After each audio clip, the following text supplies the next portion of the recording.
Hello and welcome to Deem Redeemable. I am your co-host, Cleveland. And I am your host, Kenneth Handy. And together we are here to share the story of a man who spent years on death row and how his journey led to redemption, faith, and transformation.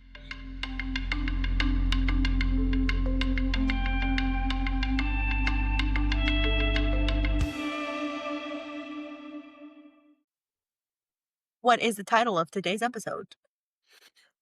Today's episode is How to Practice Faith. All right. I Yeah, love it. great. I I love it too because it's worked for me. No, and you know what? I have actually found myself these last few days really asking myself that question. And before we jump into the questions that are for today, I did want to bring something up that I they spoke with my dad about, and I didn't realize what I was saying until afterwards, which I think may have a little bit to do with what we're talking about today, which is sometimes I find myself praying and asking for answers to questions. And what I receive back, I don't always feel like are the answers to my questions. And I've come to realize it's because I'm not asking the proper questions.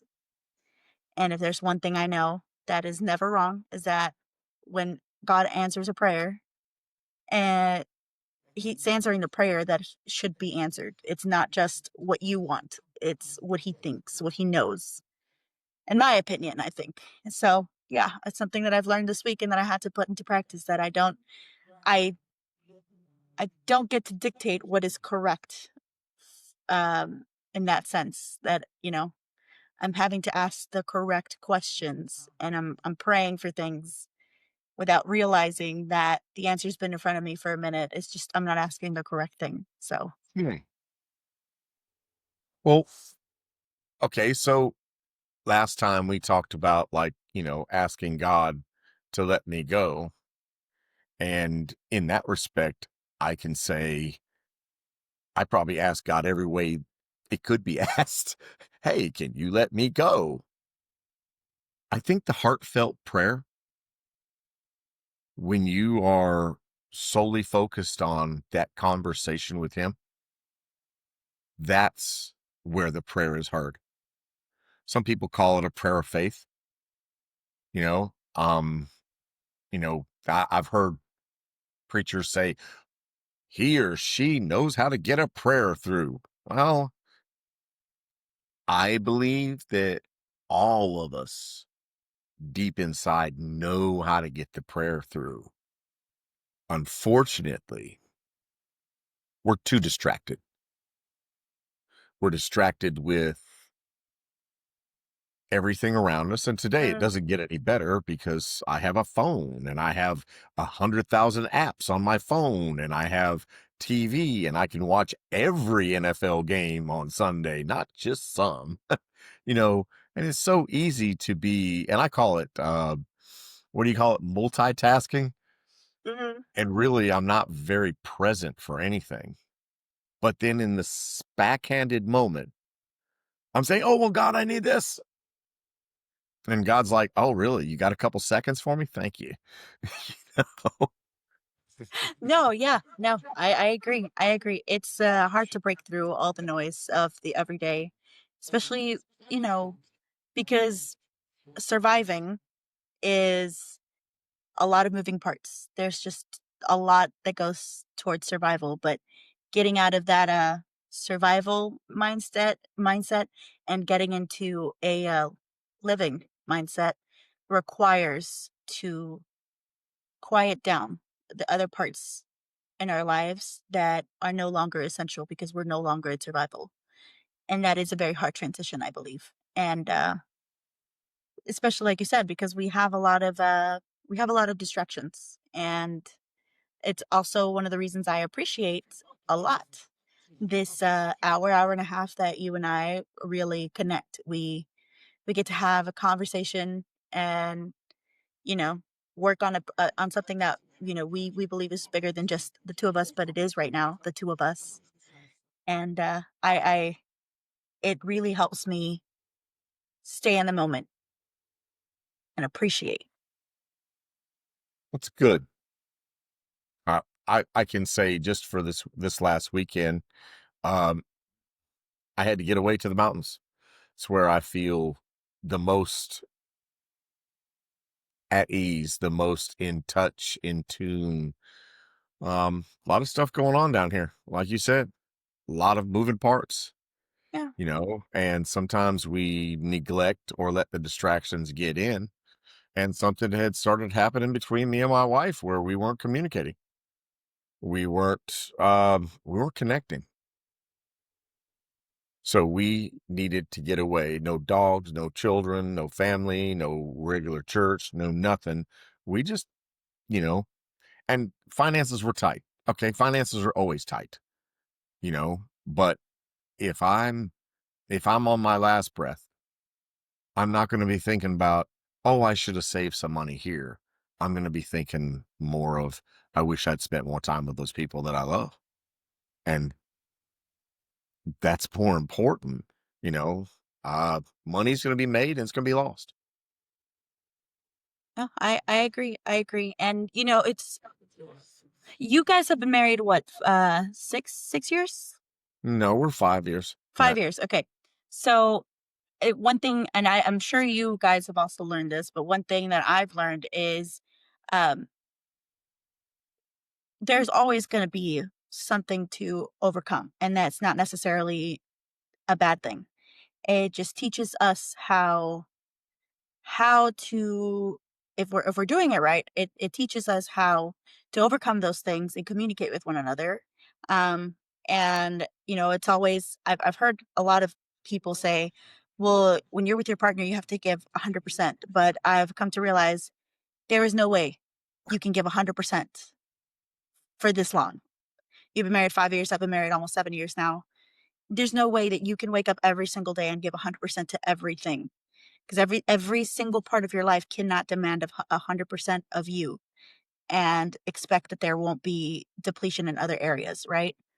And Hmm. so that is why I understand. And it's, when people say, um like right now when you were mentioning that you and your wife, you weren't connecting and you guys have to get away. That's not necessarily a bad thing. Like, it's not indicative to a problem. It's you guys very clearly prioritizing yourself, your relationship, prioritizing one another.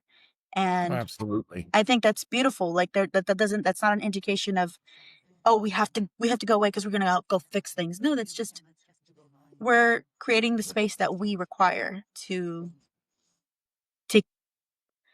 fortify that relationship, to fortify that bond, that connection. Absolutely.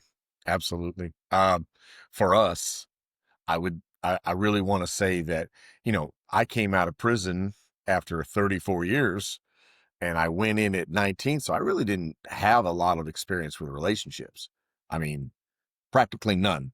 There was sex and there was girlfriend, boyfriend, but I mean, I didn't truly understand what it means to be a reliable partner, Mm. to be in partnership with another human being, to live in the same household with someone else, to give and take. Those Mhm. are those are hard things. And I'm a selfish person by nature. You know, I also believe everybody else is, but I'll let them tell their own story. Eh, But how was your trip to the mountains? It was actually really good. Um, it was really, truly a good experience. It was good to get to the mountains because whenever we drive up those mountains and we see the vistas, it's sort of like it makes my heart do jumps and leaps. And then we found a little cottage. It was a small room, king size bed. It was just something we could afford, and it just happened to have a hot tub. Yay! So, um, a hot tub, a heated pool, and it really wasn't bad. So, and then we went to a church this morning where that I had sort of I got out of prison in Asheville. So Asheville was very close to where we were. So we dropped on over there for the 11 a.m. service. I'd never been to that church, but those people came to the prison as volunteers, some of them. Now, this is a big church. There was probably a couple thousand people in attendance for the service. And it was the second service of the morning. But as we walked in the front doors, there was two sheriff's deputies standing in the middle of the foyer, and one of them pointing at me going, "Hey, you, come here." As I walked over there, I realized it was a guard that he used to be a guard at the prison, but now was working as a sheriff's deputy. He knew me right away, and it gave my wife a lot of reassurance that I wasn't just trying to be a good guy out here. I was a good guy in prison for a little while. He was Well, good, genuinely glad to see me. It'd been 6 years since he'd seen me, and was uh, was very nice. So I know we have to get into the questions, but I sure. genuinely want to know what that moment, like when you saw him, Uh huh. what was like your immediate thought? Like, what was like, were you also glad to see him? Was that like a good experience for Uh, you?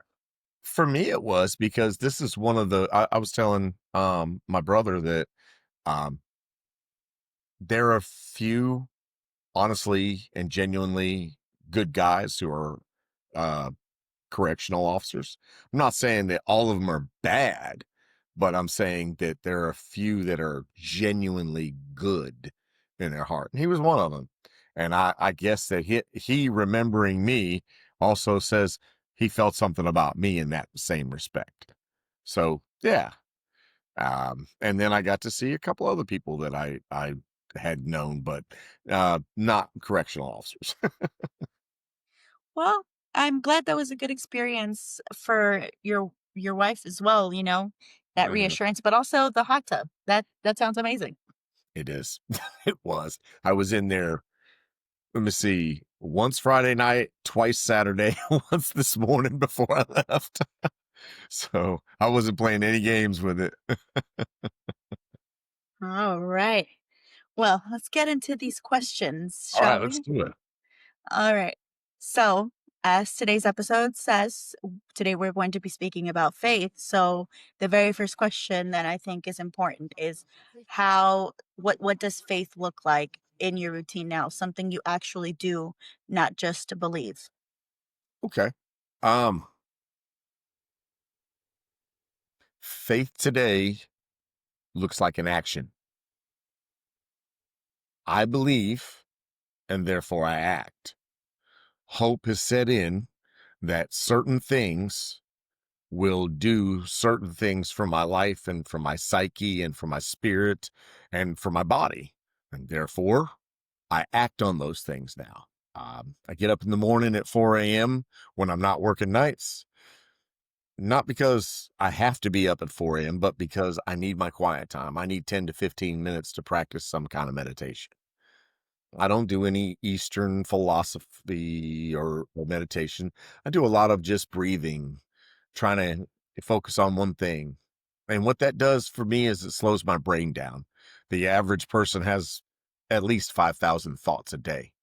If you got 5,000 thoughts a day, you probably need to slow down. I'm just saying, or, unless you're Elon Musk and you can take 15,000 and you're cool with that, you know.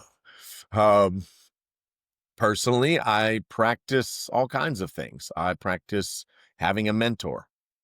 Um, I have a mentor. I go to 12-step meetings. These are all acts of faith. The act of faith is that I'm doing it. I'm doing the deal because I believe there's a paycheck. I know there's a paycheck because I've gotten one in the past for doing all these things. So, I guess my question with that would be, so you're because it seems to me like you had to have faith, obviously, in your overall life, but in also very specific areas of your life. Like your 12-step program, you're saying, you go to, that is very specifically for the your your rehabilitation. You're not falling into those habits that were self-destructive. Right. So on top of that, what other, like, for example, my husband, um, part of his routine is he likes to do martial arts, and that's something that for him is because we have so many thoughts, that is a way that he uses to calm down his mind with, which I know sounds kind of counterintuitive to go do martial arts to calm himself down, but that it works for him. So I'm also wondering if there's something else you also do in that kind of aspect. Absolutely. Okay, we all need stress relievers. Okay, we call them stress relievers, but sometimes they're those things that help us mentally focus. Um, Not only do I get that from meditation, not only do I get that from regular habitual practices with people who are like me, who face the same challenges that I face, but I also like to work out. I found out by a certain amount of working out that I get in that zone where I don't have to think about anything. Just like you're speaking about Michael, I don't have to think about anything except that one thing and doing it in a specific manner. And that's how I sometimes calm down and I get that stress relief. And then afterwards, everything looks a little different, looks a little easier to handle. I would suggest to anybody, they talk about exercise for physical benefits, but the mental benefits way outperform the physical. The physical will come, but the mental and even spiritual, if you're a spiritual person, whether you know God, whether you are a Christian, I don't care if practice the faith of the Baha'i, you still will benefit mentally and somewhat spiritually from actively working your body out. Yeah, I agree. And, I have a little bit of experience with the Baha'i faith. Our old roommates, uh, we used to have Baha'i roommates, and that is one thing that I can say from both of my old roommates is that they were both very active. But that is something that I've also noticed across the board with anybody who is very spiritual, and I can see now why that makes perfect sense. You do need that kind of like equilibrium to bring you back to what we would call homeostasis and regulate Okay. yourself, your body, your mind, and your spirit. Though that makes perfect sense. It does for me. I mean, Yeah. experience tells everything. Okay. I don't do things. Let's give an example with the meditation, right? I've been in recovery for, let's say, a little over 2 years, and my mentor slash sponsor told me it was time to start practicing meditation. I was like, well, I don't do that stuff. It's weird, you know, not something that I thought was going to help me, be good for me, anything like that.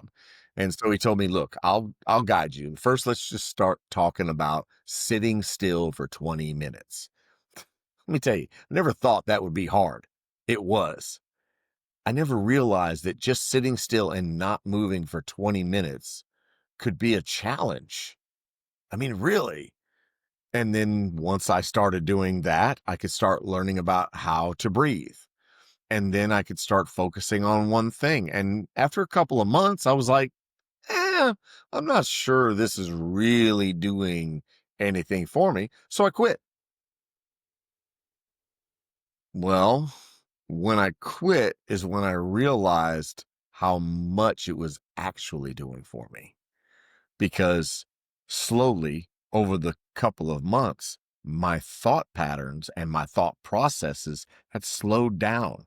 They had narrowed, they had sharpened, and I wasn't even aware. It was like putting $5 in the bank every week for 10 years and you don't even look at the balance. But then you go to the bank when you have an emergency and all of a sudden, hey, there's money in there. There's enough money for your emergency. Well, for me, it was like as soon as I stopped within a couple of days, I would wake back up in the morning and before my eyes even opened, the little voices of of fear and uncertainty and this and that were speaking in my brain, and I hadn't even realized that they'd stopped over the past month and a half, 2 months that I was meditating. I was sleeping better because that wasn't going on. Sometimes we don't know what's happening or what's good for us until we try it. Oh, I agree. And would you say that that not only the meditation aspect of practicing your faith, the act of meditating, that it not only helped you in during that what can I say? How can I explain this? Okay. Would you say that it also helped reshape the way you see yourself, not just as an ex-prisoner or ex-con, but as a whole person, who you are, Of beyond just course. who you were and who you have actually become? Of course. We're baking a cake here, Clev. Okay. I always wanted a sweet, great tasting cake for my life. Always. I think everybody does, right? You want a great life. But what ingredients are you putting in that are cooking up? When I was a kid, people would tell me, I had some specific people that would tell me that everybody sits down to a banquet of consequences. Sometimes they're good, sometimes they're bad, but it depends on what you're cooking in the kitchen. So every time we practice faith by doing something, by going to school, by learning something, by spending time with a friend, by being involved in volunteering, or let's go the opposite end. Every time we're practicing chasing dope, chasing alcohol, chasing women, chasing anything that may make me feel good for a moment, but destroys a part of me. I'm adding ingredients to the cake that I'm making. Sometimes these cakes don't taste so good and we wonder why. And we go to God and go, "Why, God? Why?" And God is sitting there going, "Because you keep using these bad stuff in your cake." You know? Oh man. Ugh. Yeah. No. I. Oh my God. This past week has been full of very interesting conversations. And one of those conversations, it was literally having to explain to somebody, like, hey, you know, God wants great things for you, and He will always pave the way for great things, but you have to choose it. You can't blame God when things aren't working out for you if you're actively choosing things that are bad for you. Mm, that that's very true. That's so true. I think God's really good at doing his job. I think I'm the one that sucks at doing mine. You know, Either I do it badly because I half-heartedly believe that it'll give me what I want, or I don't do it at all. Mm. And I blame him and say, "Hey, why isn't this way?" He's like, "Man, I've done my part. When are you going to do yours?" That's just the way I see life today. Mm. I agree. I agree on that. And one other thing I would like to ask is, did your faith ever clash with the labels that the world put on you? Absolutely. Sounds very, Absolutely. but Well, I want to go ahead. know, like, in what ways were you surprised when people that you have met and that might not be familiar with your story, how those interactions went, and were you surprised when it went one way or another? Mm,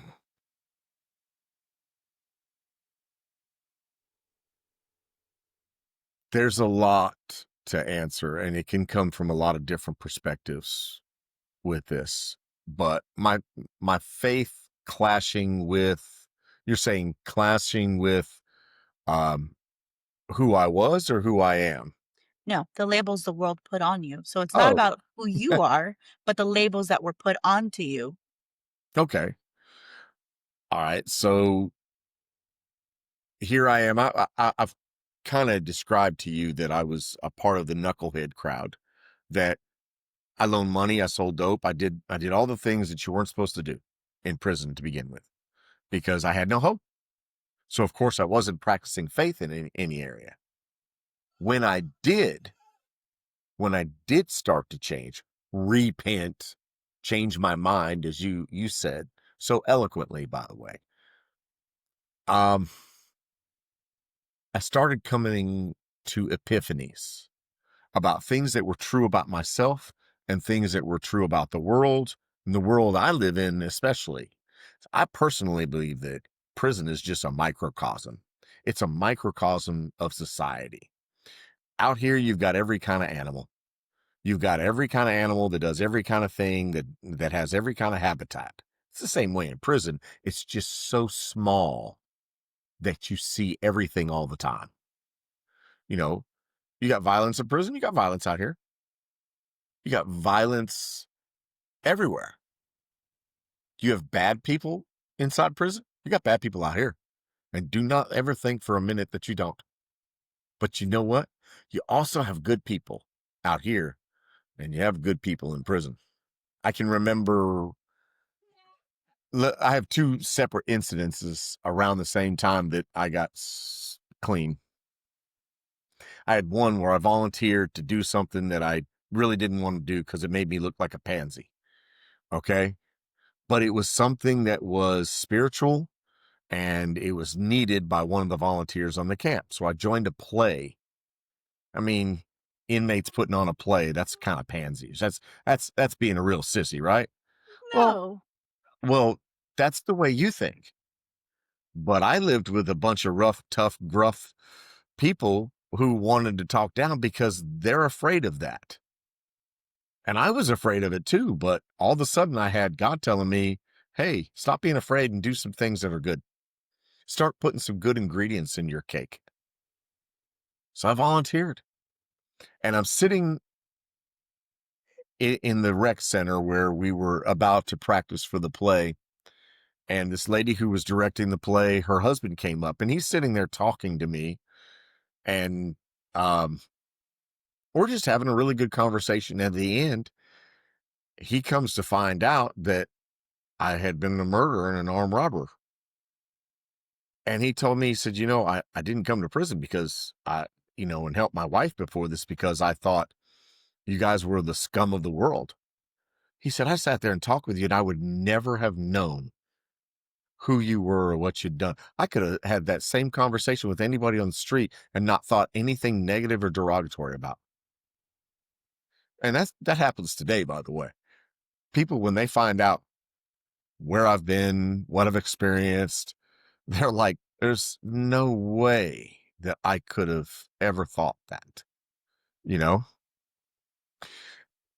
that clashes with beliefs because we're kind of led to believe that these people are bad in prison. Well, yeah, they're bad, you know, and they're the ones that got caught.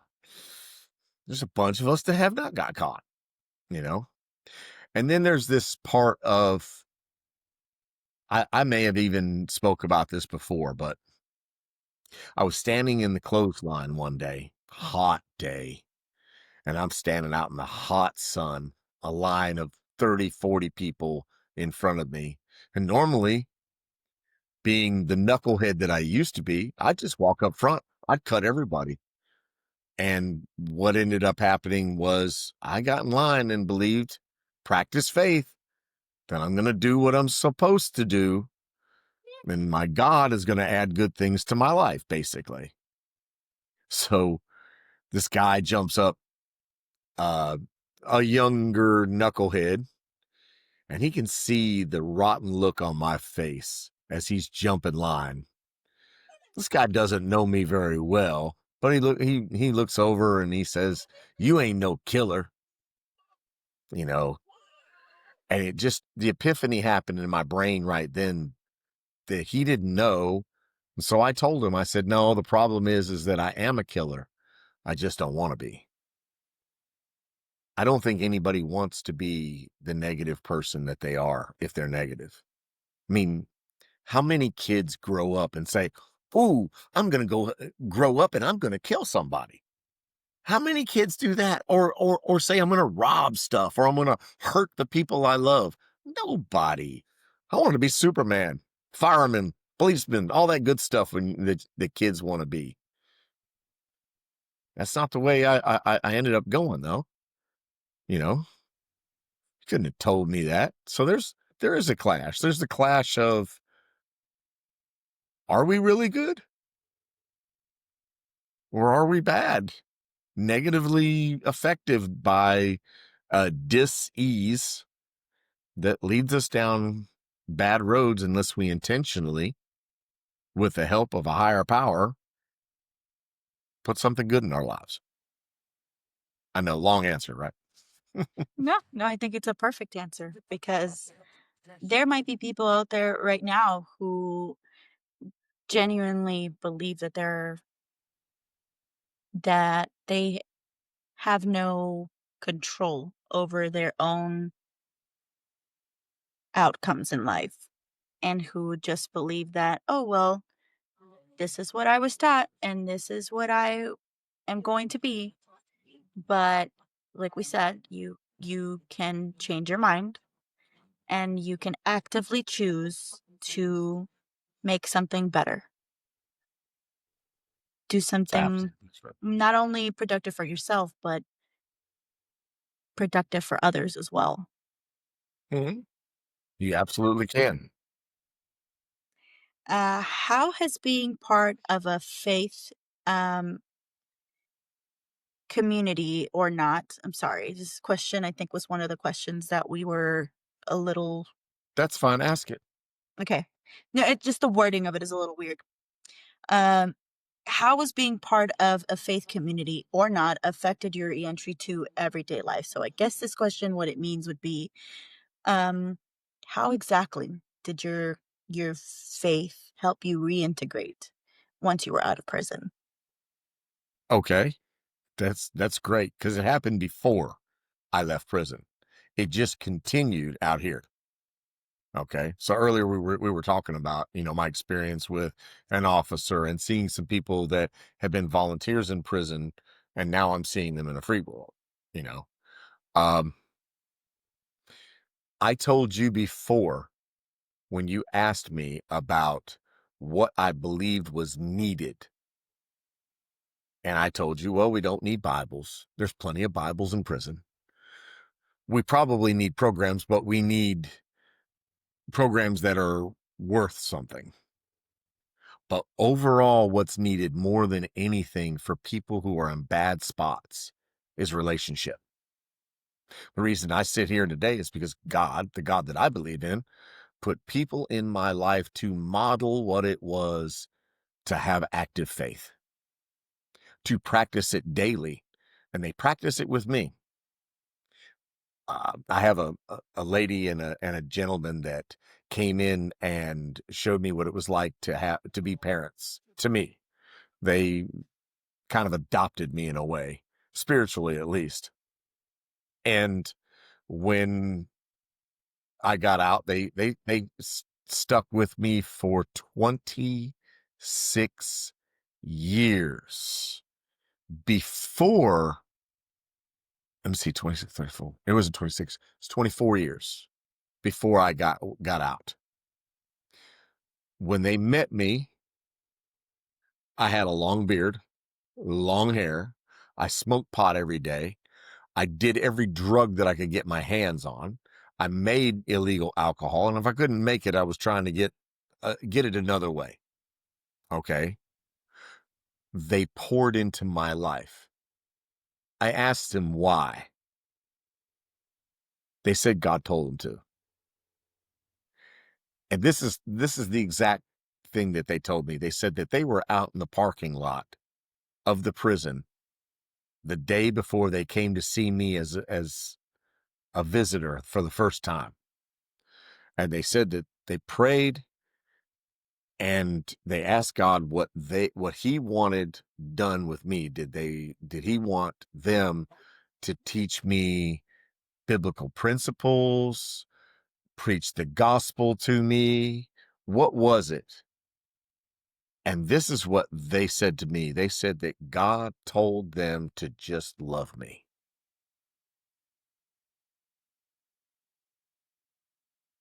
Never heard that before from anybody else in the faith. I'd never heard that from a preacher before. Oh yeah, you talk about love, but I mean, back in the 80s and 90s, I didn't hear a whole lot about, just loving people where they were.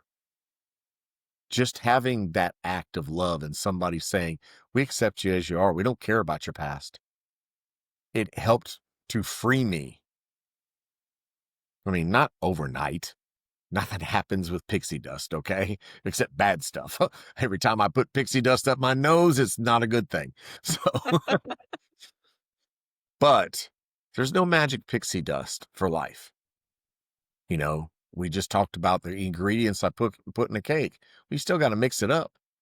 You still got to treat certain ingredients certain ways, and you still got to bake it, and it takes time. It don't happen in a second. And if it does, normally it's not that good if it happens instantaneously. So, Well, uh, describe a time when your faith turned the impossible into something tangible. can you see me on the camera? I can. Oh, well, you see it now too. Um, okay. 2015, bad year for Kenneth. Spiritually, mentally, everything, even physically. I got in a bad fight and got my butt tore out the frame. Uh, so it wasn't a good year. Okay. What started it all off was my biological mother had a couple of strokes. I got turned down for parole again without not even a hearing. They just said, nah, looked at my charges and said no. I had been hoping that I would have gotten at least, some kind of interview, something. Didn't happen. And in the process, I stopped putting those good ingredients in my cake. I started putting some bad ingredients in my cake. And what happened is I started to spiral, you know, and I was heading for a crash, and all kinds of negative things happened. I got sent to the biggest prison in North Carolina at that time, Scotland County, and it's a big gang camp. It's a camp where you don't ever get away from. Once you get there, unless you're done with your sentence, you don't get to go to other camps, good camps. This is a hardcore one. And I got sent there. And I got sent there, I found out later, because of something I did not do, but nobody knew that. Everybody thought I'd done something that, because of my spiraling and other behaviors, they thought, oh yeah, he's just going downhill. So when I got there, it's 3 a.m. in the morning, and there's a guy beating on the fire door. He's making a rap song at 3 a.m. in the morning. And I got up politely and asked him, hey man, I'm trying to sleep. You just simply ask somebody who was a part of a gang leader to stop rapping, beating on the fire door next to my bunk at 3 a.m., stop making his rap song. I did it politely. And somewhere along the way, I got on my knees that night and I talked to God. And I told God, I said, God, I'm in a mess. And he said, are you ready to listen to me now? And I heard it and I was like, okay. So what God gave me that night was a chance to start practicing my faith again. He said, okay, I need you to believe that I'm going to get you out of here. I don't care what the programmers say. I don't care what the administration says. I just need you to believe that I'm going to get you out of here, and I'm going to bring you out, and I'm going to make you shine. It's kind of not easy. I had to do some things that I hadn't normally been practicing. I had to go deeper into faith. I had to do some things like I had to tell myself every day, walking when I got a chance to walk around the yard, to pray and to talk to myself and say, God is going to do this, because it was hard. it's hard in bad circumstances to believe that good things are going to happen if you just hold the line. But he did. He did. I went from no job on the camp. It was kind of funny because I was told that I couldn't get a job uh, on the camp doing anything, and I got a job. And then not only did I get a job, I got put in one of the very nice jobs after that. And then I was told, okay, well, you're going to be here a while. And I said, no, I'm not. And I said, God's going to get me out of here. And 10 months from that time, I was sent back to the place that I'd left from. And everything God told me was true. But what happened is I started practicing believing again what that God was good, he was going to do good things for me, and all I had to do was trust. And trust means doing this. If you're supposed to do the right thing, then you do the right thing. It doesn't matter how I feel. Most of the time I don't feel like going to church.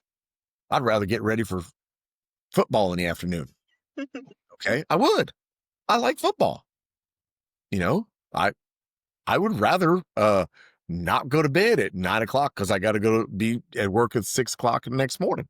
But I also need to do a good job, so I keep that thing, so I go to bed early. Okay. I don't want to walk my dogs, but I don't want them to poop on the floor. I mean, it's very simple. We've been talking about honesty and hope and faith, but you're not going to get anywhere in life really without practicing these things. Some people practice them and don't even recognize that that's what they're doing. I had to recognize it because I didn't know what they were. I grew up not telling the truth, Cliff. I grew up not having any hope.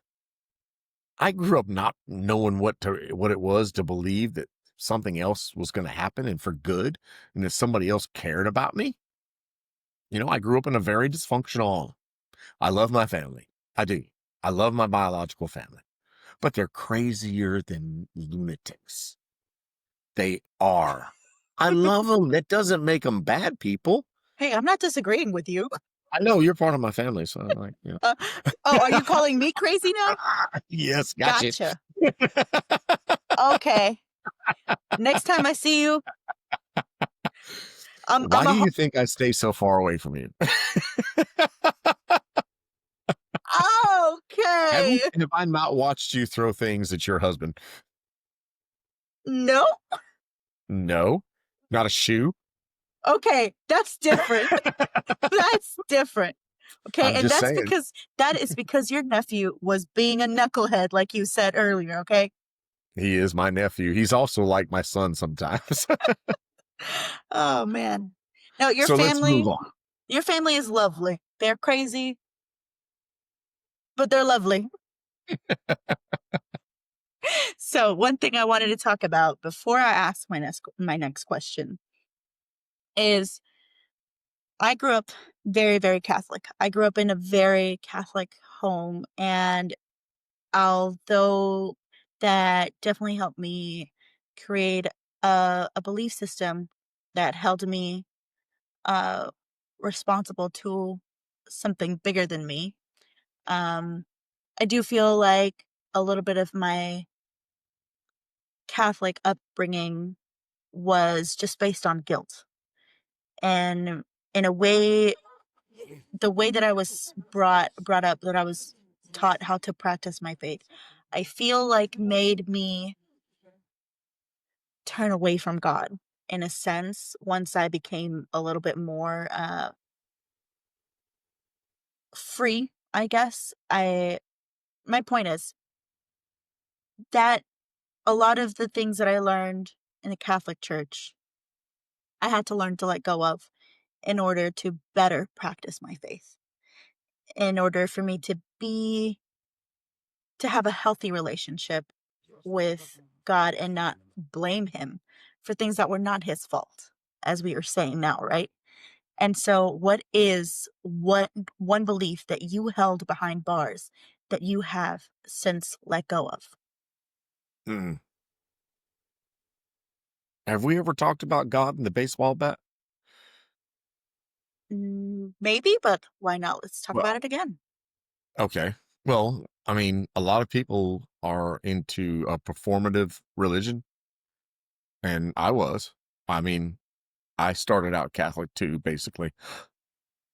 Um, Yet I didn't have a strong. I went to Catholic church, and then because of craziness in my family, I would end up trying to go to other churches with friends in my neighborhood or friends at school or whatever to find something that was going to make me feel better because, of course, I grew up in a dysfunctional home. I'm always looking for something that seems like Ozzie and Harriet. You know, that's an old show. You probably never heard of it, but um, the Huxtable family. How's that? You know the Cosby Show. Without the stuff he did outside. But what I'm Sorry. saying is that I was looking for normal. I was looking for something that was not dysfunctional, but I didn't know what it was. And I would hear a lot of preachers talk about God's not going to do this for you unless you do this. And it led me into this idea of if I'm a if I act out of line, God's going to whack me with his spiritual baseball bat because I didn't do what he wanted me to do. Um, so when I started reading the Bible for myself, it was really weird because this wasn't the God I was running into. You could go to the Old Testament and you could say, "Oh yeah, he'd get you. He'd get you with that spiritual baseball bat. Let me look at the 10 plagues." You could see things like that, but you couldn't see in between the lines because, of course, me not reading the Bible or having a relationship with God, God never got the chance to interpret himself to me. It was always interpreted by this guy, maybe well meaning, sitting behind a pulpit telling me, "You better do this or you're going to hell." Well, okay. I'm not very good at doing this, so I guess I'm going to hell. That's the thought process. Mhm. I was never told, hey, God loves you. God wants to have a relationship with you. He'll take care of everything once you have the relationship. When you don't have a relationship with God because you're afraid of him, how can you do good? How can you? I mean, it's just like a lot of things we do today are don't make sense. But I meet people all the time who have that ideology that you have to do this. If you don't do this, you won't get spiritually blessed. And I'm like, that's not actually the God of the Bible. The Yeah. God of the Bible. I mean, let's just take it this way. Um, the guy that was his name was changed from Israel, right? Jacob. Okay. Well, if you look at all the stuff where God's calling him Israel or he's calling him Jacob, and he calls him different times, he's always when he calls him Jacob, he's saying, "This is your old self." When he's calling him Israel, though he hadn't realized all these promises, he's saying, "That's your future self, buddy. That's the guy I want you to be. I don't want you to be Jacob. I want you to be Israel." You know, he's doing the same thing with me. When I was a kid, people called me by another name than I go by today. I actually love the name Kenneth. It's my middle name. But you know what it means? Truthful one. I was not a truthful one, you know. I was the lying little kid you ever seen. You could say, I could break this cup right in front of you. And you say, "Did you break that?" I go, "No." It was like that. To me, it's always interesting the names that people choose for their kids. Because like, for example, in the Hispanic community, it is very common to call your kid Jesus. But I feel like that's putting a lot of pressure on somebody. Yeah. Jesus, yes. Yes. I can see it, man. Maria, Maria. Oh, yes, yeah. And That's too especially with much. with all the Catholic, uh, traditions that go along in the Latino and Latina community. I mean, I can't imagine. Yeah, yeah. No, but it But you is know true. something? What's that? Oh, go ahead. No, no, go ahead, go ahead. I was going to say that, a lot of things evolve. I can, we do this all the time, right? We see somebody, we see them doing certain things, and we make a judgment call on them, right? And we say, this is how that person must be until we get to know them, right? I promise you, my brother Jonathan knows me, but I have three other brother-in-laws that don't know me like he knows me. And I know he's told me 3 or 4 times, hey, I told them you're nothing like they think. But all they see is death row, murder, armed robber. But now, years later, because I've been putting ingredients in this cake of relationship into this family, I think they see me differently. So, of course, their opinion of me has evolved. And it's also helped that Jonathan had that relationship with me because he's saying, no, this is a good guy, you know, this is a good guy. And they're like, well, maybe Jonathan's right because Jonathan had a relationship with me. The relationships that need to be had with people who are inside prison, they're not going to get better without them. The people who have hopelessness today, who don't have faith, who don't know what honesty is, okay, they need somebody to model that for them. But if we don't get in relationship with each other, that's not going to happen for them. And that's what we're here for. We're here to say, hey, this is the truth of life. At least the way Kenneth Handy sees it. Maybe you can take what my truth is and my hope is and my faith is, and you can say, man, maybe I can use some of that. Because if yours ain't working, try mine. Try somebody else's that looks like is working, because nobody needs to be in misery. Nobody needs to be in hopelessness. Oh, man. I think that's a very beautiful message, especially in the times that we live in right now. There's just too much words of division and not enough to bring us together.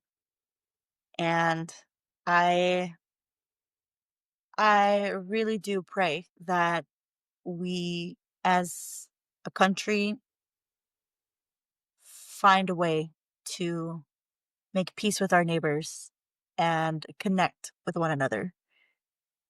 Because it's just too much hate, too much division, not enough sitting down and having conversations that will connect us and not Yeah, divide us. you're absolutely right. That's that's a good conversation to have.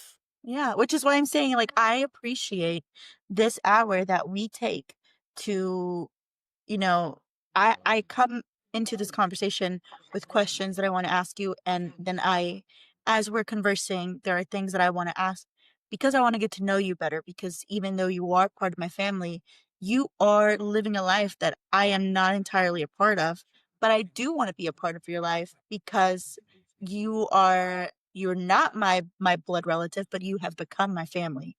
We Yeah, talked about this last episode, right? About we choose the people that we want around us, and I think it is important to try to make those connections more often.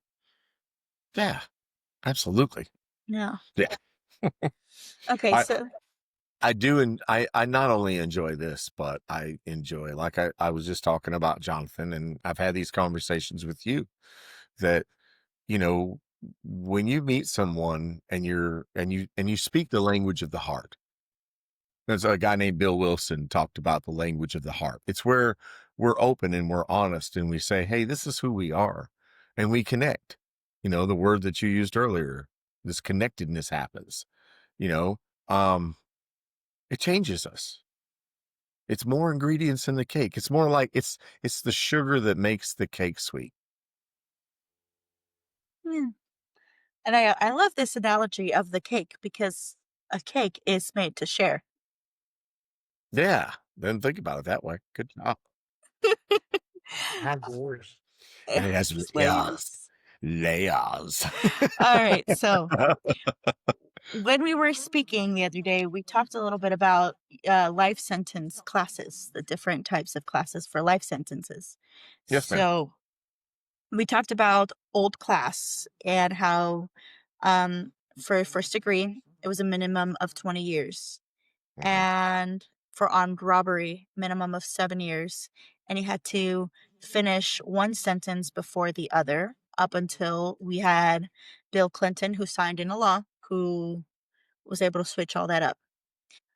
Okay, so the question would be, as someone who has been through the justice system and who has had to deal with all of these things, uh, anyone who is dealing with a family member, because you talked about the experience of being on this side, right? Of on being on well, being on the other side of being an inmate. But let's talk a little bit about what it's like being the family member of somebody who is on the inside.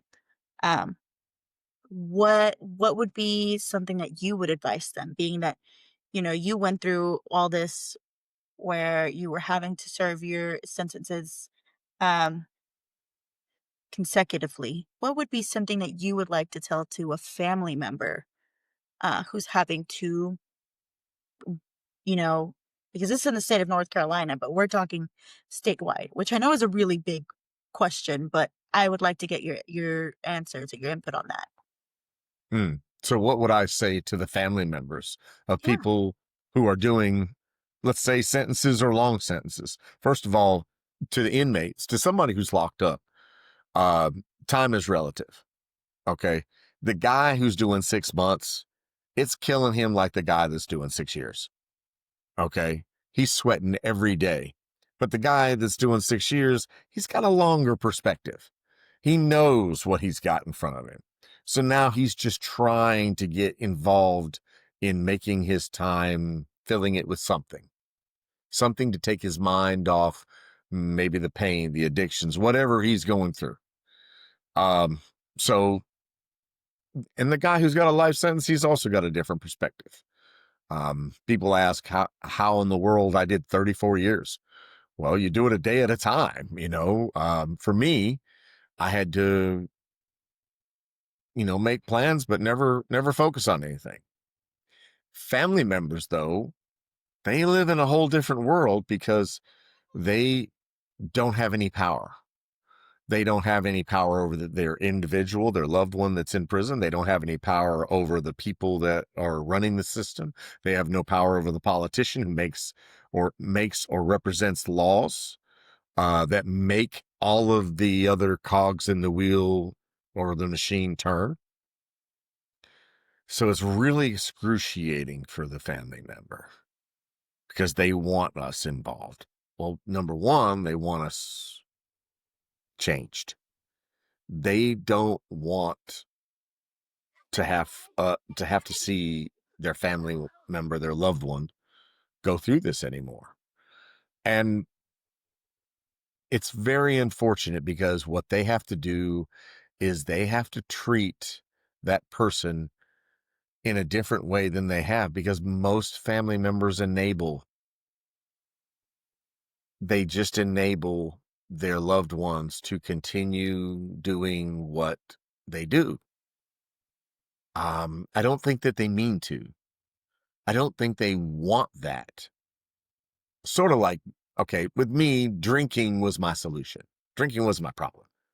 Drinking was my solution, but it's sort of like taking aspirin when you got cancer. You need a different kind of medication, a different treatment, you know. Um, I didn't need alcohol. I needed some spiritual principles. And I'm saying spiritual. I needed God in my life. I needed direction in my life. I needed discipline. I needed honesty, hope, faith, courage, integrity. I needed these things. Didn't know how to get them. But somebody had to make me responsible. Somebody had to keep putting the ball in my court and say, we can't give you this stuff. We can't throw some magic pixie dust on you and make you a wonderful guy. Okay. I'm not saying I'm a wonderful guy now. All right. But I'm better than I used to be. Okay. And it wasn't from magic pixie dust. It was from hard ass work. But it was simple work, meaning if I told a lie, I straightened it out. Okay. If I stole something, I paid it back. If I hurt someone, I said I was sorry and I tried my best not to do that again. Oh But man. the only way that I got that place was to be honest with myself. I had to know I was messed up. I had to know other people had been messed up, but had been able to come out of being messed up. And then I had to have faith to practice things that would do the same thing that and get the same result they got. Do good things will happen. For people who are free and they have to do good things in a different way. They have to say, "Hey, I love you, but you need to change." Then we can start working on getting you out if you've got a long period of time. Okay. For me, there was no hope. I had a life sentence. I was not supposed to get out of prison, Cleveland. Yes, I had a minimum of 27 years before I was eligible for parole. A minimum. Okay. I promise you that there are guys still in prison today in North Carolina who had Class C life sentences. Now, hear me. Class A with the minimum was 20. Class C, the minimum was 10. And they're still in there long or longer than I was because they refuse to change. They love their misery, unfortunately. Oh Or, man. or, or they don't know how. And without somebody to show them, they never will. And I kind of feel like you definitely brought this back full circle because in previous episodes we've talked about we've talked about honesty, we've talked about truth, but in just this episode we talked about how, you know, you need a mentor to kind of guide you through that, right? To guide you through things that you don't know that you don't know. But also how your faith in different areas, right? Hmm. Including um including the parts like where meditation and something that will bring you back to focus. You brought it back full circle, I believe, because you're speaking about how I'm sorry. I'm just like I was kind of like blown away and now my brain just kind of like farted on me. So, I don't know. I love what you're saying because it really does, and this is one of the things I was talking about when we started the episode, right? Which was it's very hard to it's very hard to get the answers to a question if you're not that you're really want the answer to this question, but you're not asking the right question. So in this case, it would be you're you're needing to find out what you don't know that you don't know and work from there and do the steps from there. Mhm. And I don't know. I am very glad that you found the answers that you found the questions that you needed to ask yourself. You found the answers and now you're here and you're sharing your journey with us. And you're trying to make the better the place the you're trying to make the world a better place with that because your journey truly is very unique. I don't think there's many people out there. Can I say something there? Sure. My journey doesn't have to be unique. Okay. We talked about the statistics of people who get in recovery. It was like 1 in 33, and that's an old statistic. It could be 1 in 45 for all I know, right? My journey doesn't have to be unique. That's the goal, right? Like that Right. to help more people. Right. They don't have to go through this. Yeah, so I wanna talk about something else, which it Okay. might be a little bit more adequate for a different episode, so if you feel like it's going a little bit too far off the chains, please let me know, but I recently saw a documentary of Mexican prisons, And this prisoner was talking about how she had basically she had helped develop these little like tiendas, these little stores inside of the prison, where it's basically a functioning society inside of the prison, and how she met somebody there who um was basically they were innocent of what they had been accused of, but because of delays and the system and all sorts of things, they had already been in there for about 10 years. And she talks about how, she had received all this help to get out.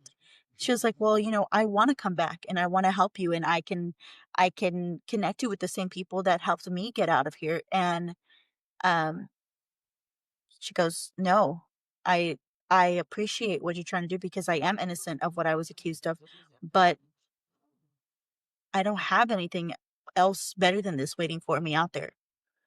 So Yeah. what is the point of me wanting to get out of here when here I've already developed this little business where I'm crocheting these little things and I'm selling it to the people out there and using that money in here and whatnot. Like, what is the point? There's nobody out there waiting for me. Life is not going to be any better for me out there." But I think about, and that's in Mexico, and I think about that here, and I'm like, that might be one of the reasons why people that, they serve their sentence and then they come out and they just go right back in because they they come out here and there's like you said, the world has moved on. It's another hard truth that I faced. So when I was arrested, right, um, I had this moment of peace because I noticed it, but I didn't want to actually call it for what it was. It was somebody stopping me because I wasn't able to stop myself. You, you understand that? It's mothers probably experience this a lot when they have their sons or kids go to jail. At least they know where they're at now, and inmates also know that maybe, like he was saying, three hots in a cot, but also a safe place. They only have to deal with Big Bubba, but not three dealers and 16 other people they've hurt or owe or, you know, yeah, no bills. They don't have to take it. Now they don't have to have responsibilities, you know? And the thing is that they just don't realize that, and they don't realize it. They can't realize it. If you've never actually raised a child, then you don't know the joys of raising a child, you know? You, if you've never owned a business out here, I think what that lady that you were just talking about in the Mexican prison, she doesn't equate that if she can do it here, then she could do it there. From everything I heard you say, the lady not only had a business inside, but she had developed relationships. She had made connections. Why couldn't she do it outside? Because she doesn't have that faith. She doesn't understand that if it can happen here, it can happen there. Yeah. What we're saying with this whole deemed redeemable broadcast is if it happened for me, it can happen for someone else. What's the point of this thing if it doesn't help anybody? Man, no. And I want to get a little bit more into what you were saying about, um,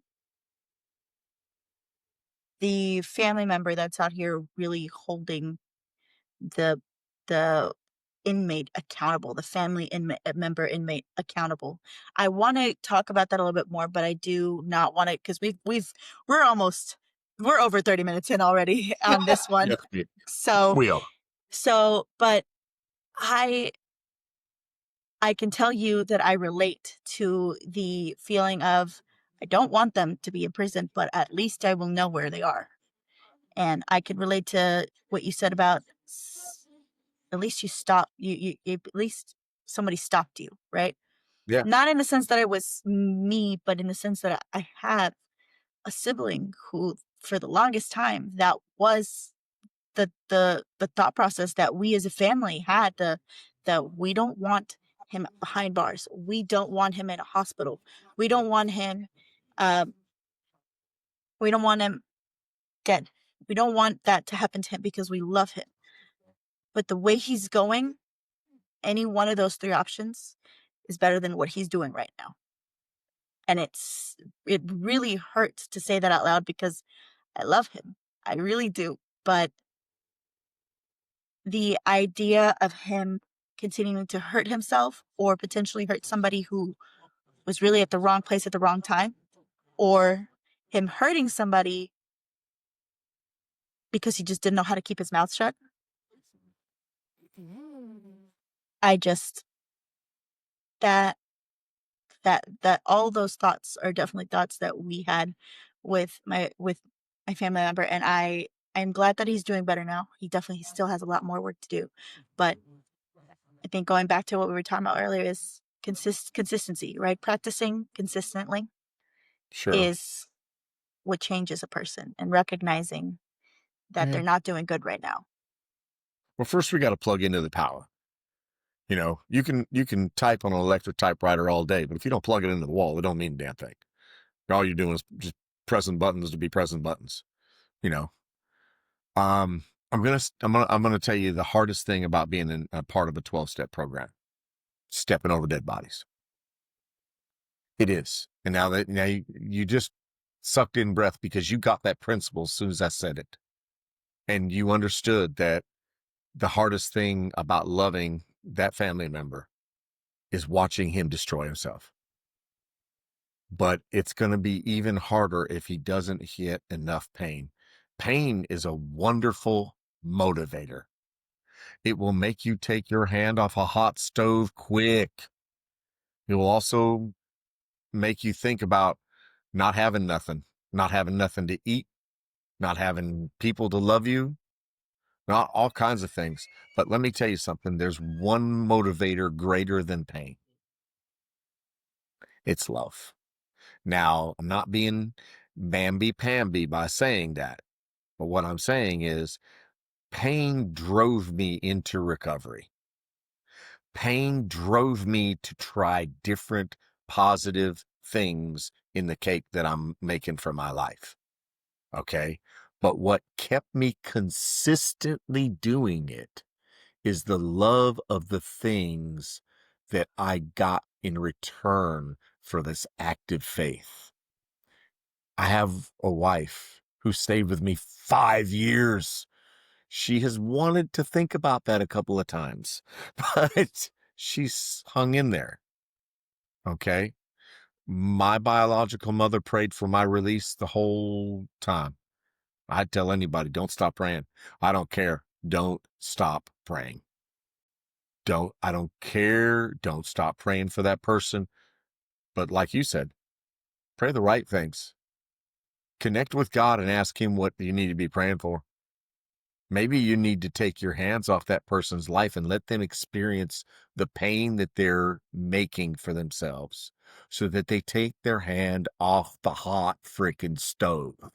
Yeah. No, I agree because that is essentially what got the family member I'm telling you that was not going the right way. That is essentially what happened. We all collectively said, "You know what? He needs to experience the real consequences, the raw consequences of what he is doing. We cannot keep being there to catch him when he falls because that is why he keeps getting back up and doing the same thing again. And we have to let him Absolutely. fall so that it hurts and he thinks about getting back up and doing the same thing again. So there is at least a little bit of hesitation and thought into his next actions. Absolutely. Oh, man. Thank you for listening to Deem Redeemable. Join us next time as we continue exploring stories of redemption, faith, and transformation. I'm Clevelyn. And I'm Kenneth. And next time, We're going to talk about what it means to practice integrity. All right. Until Okay. then, remember every journey matters. And if you're breathing, you too are deemed redeemable. Deemed redeemable.